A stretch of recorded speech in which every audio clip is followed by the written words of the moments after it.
Jara hino ɗo tarika fima antu heɗito moƴƴa. Samba no yaade ka kammu. Samba waɗiri no moƴƴiri fota. Miɗo tanyini ɗum waɗay no buso ngon ɓurtira mosoyde. Woy, koyngal ngal. Hay jogitagol tumare nden a wawata. Fowto seeɗa on sa a wawa jafde leydi ndi. Samba jooɗike ka ɗowdi. Ka woɗɗiti.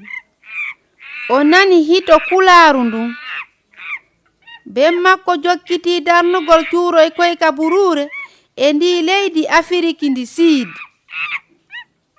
Hara koy ɓura koy missionnaire ɓe ɓen darni koy ka fulawa moƴƴude. Fuɗɗito golle maɗe yo Samba. Hara no foti wallitagol ben mum. Kono ko ɓuranimo ko yahugol ka duɗal. Bimbi mum ɓawto ittirɗum kooƴe ɗum lannude. Hari ko condi Kaaba e ndobbo tiga. O yahi ka lekkol. Himo yiɗuno ndin condi. On ko debbo jannowo on. Iwɗo e ndi leydi wi'etendi Zimbabwe. Fayɓe ɓen fof no yiɗunomo. Ko ɓuraynomo welde kanko Samba ko jande fii diina kan. Fewndo ɗon o suka mo cukuli ɗuɗungi e ɓawlungi himo heɗotono fota.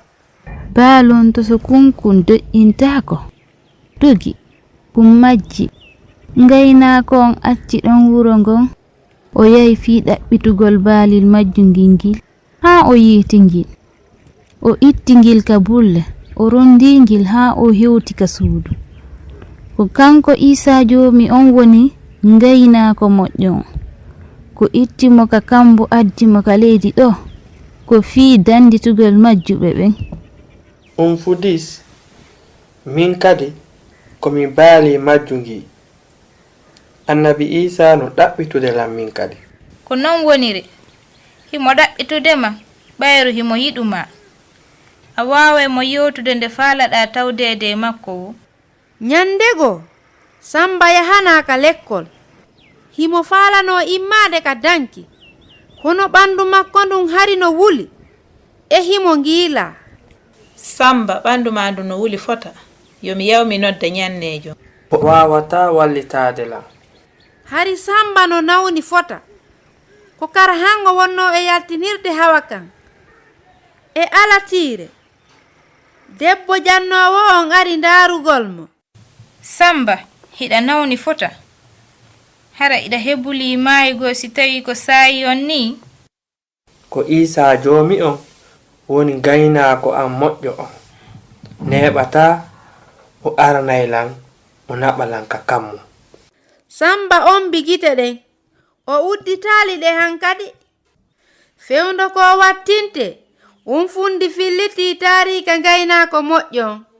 Tunde wotere ben makko sujji takko fure on o tori.